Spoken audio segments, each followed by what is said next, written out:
Dr. Escott also talked about reopening schools. He told the council the simple reality is when schools open in August, every school will have a COVID-19 cluster. This week, the Texas Education Agency announced schools must offer in-person learning this fall. KXAN's Yoojin Cho shows what researchers predict will happen when kids return to classrooms.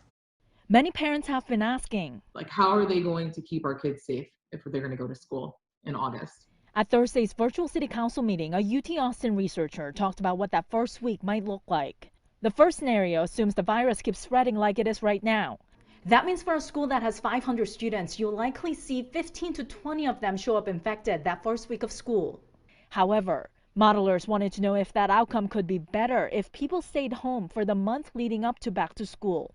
In that model, you'd only see 3 students show up with the virus. The researcher says the smaller the number, the better to avoid new outbreaks and disruptions. Schools might put in place rules where they're going to ask a class to quarantine for a couple weeks, or a grade, or even they may even get to the point where they close the entire school for some period of time. She says even without a new stay-home order, people's behavior and enforcement of masks could help make a difference. I think we have seen evidence over the last couple weeks that the changes in policy and the changes in behavior that have occurred since mid-June are really slowing the spread of the virus. Still, some city leaders say there's a lot to discuss about safe back to school. Definitely, I think that committee needs to convene and we make sure that there's representatives from every single ISD that's in Austin and Travis County.